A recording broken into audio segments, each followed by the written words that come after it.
got some feedback on my last squishy makeover.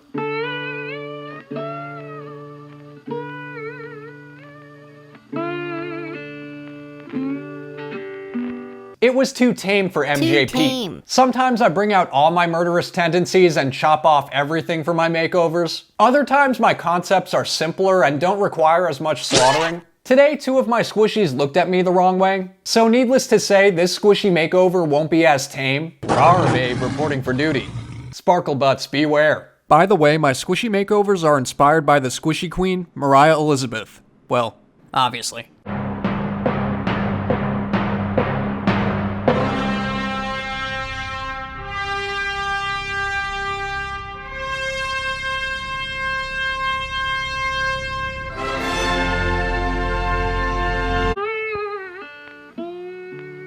In my Werebear squishy video, I showed off my squishy collection, all 6 of them, as requested by you guys. A lot of you guys wanted me to give a makeover to the astronaut bunny.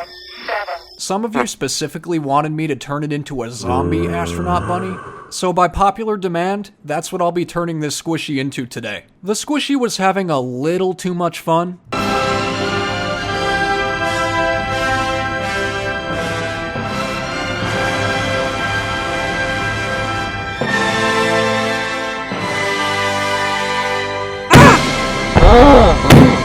Both of its ears were starting to come off, so I decided to help it out and free one of the bunny's ears from its earthly tether. I was scared that without one of the ears you wouldn't be able to tell that it's a bunny, so I had to keep the other ear mostly intact. There was a little chunk taken out of it. I guess Zombie Bunny got a little hungry and, had himself a little snack. The squishies haven't been fed in, well, ever, so it makes sense that he'd be a bit starving. Is it cannibalism if you eat yourself?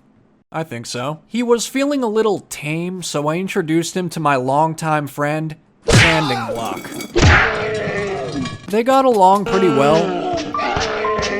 Not that Astronaut Bunny had much of a choice. Ooh. There might have been a little too much aggression on Sanding Block's part. The bunny's feet couldn't take the tickles. They wanted to come off so badly. For a second, I thought about amputating them. I am pretty skilled at pedicures after all. But I decided against it. Contrary to popular belief, I do have a concept in mind. And it doesn't require multiple amputations this time. One'll do just fine. I felt bad about not feeding the bunny, so I wanted to make up for it by presenting him with a carrot. He's not worth it. Except I don't have a carrot, so I just have to make one. This donut unicorn has volunteered to make a donation. Thank you. She'll be sacrificing her antenna today because she's not a fan of antennas. And who could blame her? I'm not just chopping things off for fun, although it is fun.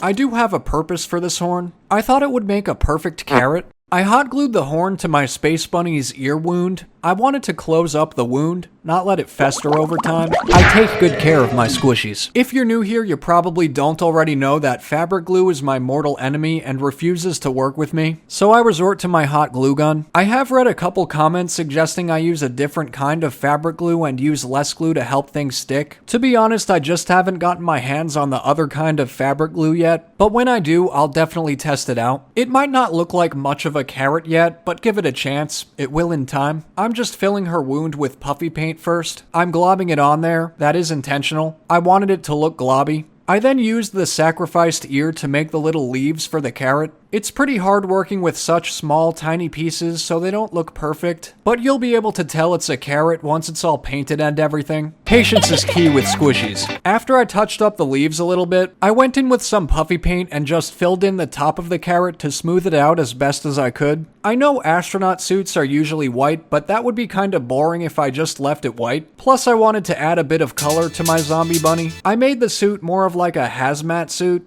I don't know. I don't know if there's any hazmat astronauts out there. On my trip to space, I only ran into a booger alien and a couple donuts, so my experience is limited. I just thought it would be funny if the bunny was wearing a hazmat suit because it's like a toxic zombie bunny itself. And I don't know. The irony just sparkle-butted some inspiration at the time. If you're new here and you've ever heard of bunnies before, you should consider selling your soul to me by subscribing to my channel and ringing that bell thing so you don't lose me on the internet. I post new videos every Friday. I attempted to mix up a yellow, but the yellow slick paint was being difficult. The bottle was cracked or something. The paint was just everywhere. I thought it made for a satisfying pour. A lot of you guys have recommended I use matte paint or a mixture of matte paint and slick paint to do my squishies. I do read your comments, I am listening. I just have an overabundance of slick paint right now, so I'm trying to get through this batch and then I'll invest in more paint. So Craftastic used matte fabric paint for our squishy makeover collab, and honestly it made a world of a difference on her squishies. You should check it out. I'll link her video down below. For now I'm just using what I have, so it's gonna take a whole lot of layering. Many hours of layering, multiple days of painting, but that's okay. I'll just watch some Teletubbies while I work. I was painting the belt black. I am aware that at this stage it's starting to look like a bumblebee, but I don't think it looks like a bumblebee at the end in my opinion. The more black I painted on it, the more bumblebee-ish it looked. Don't judge Zombie Bunny right now though. It's still working through some things. It'll get better in time. It just needs some time. Please don't give up on the Zombie Bunny. And because zombies are always green for whatever reason, I mixed up a nice dead-looking green for its flesh. Or fur. The bunny can wear whatever it wants. I wanted to completely cover the bunny's old facial features, so I layered on the paint on its face a whole bunch. I then sketched out the face for the zombie bunny in Posca pens. I do go over the Posca with actual paint. I just like sketching it out with Posca first. I gave it a simple mouth. Kinda like a straight face that doesn't betray too much emotion. The eyes are also empty and emotionless. I feel like that's kinda the zombie look. And then some stitches because clearly the bunny's been through some stuff. To make it more obvious that it's a hazmat suit and not a bumblebee suit, Zombie Bunny is not dressing up as a bumblebee. That would be weird. So I painted a little toxic waste symbol on the suit. Hopefully that should clear things up. I added some blood here and there, splatters of bloodshed to show his untamed nature. I like the cartoonish look. That's usually what I like to do, so I added some buck teeth to the zombie bunny and a highlight on its mask. The blob I made on top of the head earlier is actually supposed to be an exposed brain. I went over it with pink paint and then set it in place with a hairdryer. The carrot on its head is supposed to be like stabbed into its brain. I thought that there being a carrot on the bunny just makes it even more obvious that it's a bunny. I wanted you to be able to tell it's a bunny even after its amputation and everything. Hopefully now that it's painted you can tell it's a carrot. I also went in with some more blood where the carrot was stabbed into the brain. There's a lot of blood on this one. Some cuts and bruises and amputations. Really untamed stuff. My next squishy might look familiar.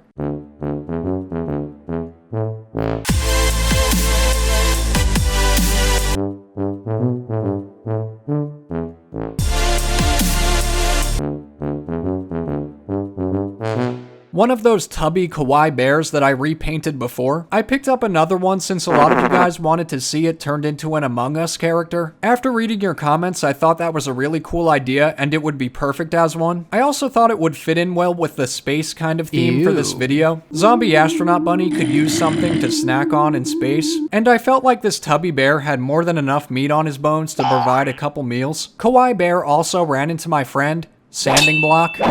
He wasn't falling apart quite as much. He handled the playdate a little better than Zombie Bunny did. 2 amputations for the bear so he can't hear you when you call him tame. Wouldn't want to hurt his feelings. Look at what a disgusting mess you made. Among Us characters have this little backpack thing on their back of their suits. So of course Tubby Kawaii Bear is gonna need that too. I just made a basic rectangle out of memory foam. A lot of Among Us characters are really simple. Some of them have a buddy and I thought it would be cool to give him a buddy as well. For this one I'll be giving him a little alien friend plopped on top of his head. I had a spare amputated ear in my collection, so I'll be using that to make the body of the alien. I hot glued both of those parts onto the Tubby Bear and touched them up a little bit. Memory foam has a very distinct texture, so I went over it with tons of puffy paint, tons of puffy paint, tons of puffy paint, that's very hard to say, to smooth it out and fill in all of the holes in the foam. It took a lot of puffy paint and a lot of layering and a lot of hair drying, so I hope you can appreciate the backpack. As simple as it looks, there was a lot of work that went into it.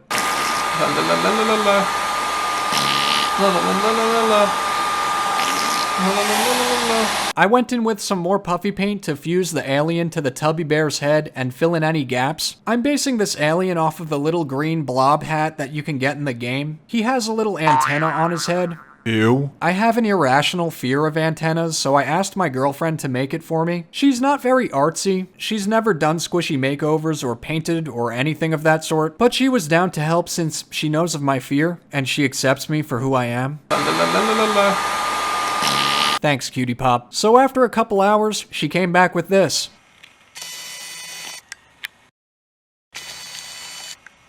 Looks good. The tiny squishy parts are some of the hardest things to make, honestly, so I understood why it took her a while. I thought it might be cool to try to make the backpack look like an actual backpack. I attempted to do that with some puffy paint, just add some zippers and pockets and stuff. It looked cool for a little bit, but ended up just all merging together, so you can't tell, but that was the intention. I filled in his ear wounds as best as I could with some puffy paint. I started off with a white base coat. Since he has a crazy pattern on him, I wanted to cover that up as much as possible. I wanted the zombie bunny astronaut and this Among Us character to kinda go together, so I used a similar color scheme, mostly yellows and greens to keep things cohesive. This tubby bear was being so stubborn. As I get more experience, my squishies have been a little less textured, more smooth, but Tubby Bear was not having any of it. Tubby Bear refused to be smooth, especially on his butt. So yes, he has a pimply butt. He doesn't want a pimply butt, he just has it. I honestly think that regardless of the pimply butt, he turns out alright in the end.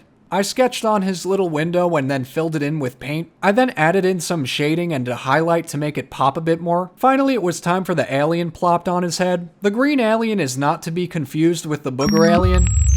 They're both green, and they're both aliens, and both are blobby, but if you look closely, you might realize they're not the same. The legs on my alien hat are more like splatters, like he fell onto the astronaut's head and splattered all over it. It's not an exact replica of the Among Us hat, and it's not supposed to be. I added a little blob of paint on his antenna. It was just blowing in the wind.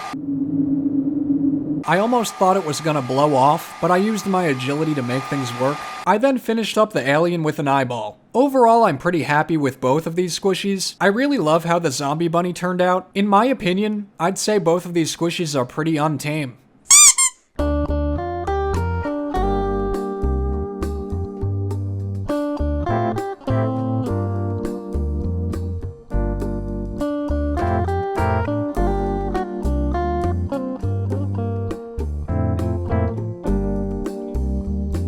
Do you like pimply butts and you cannot lie? Disgusting. Click on the top right or bottom left to avoid untamed butts. Ew.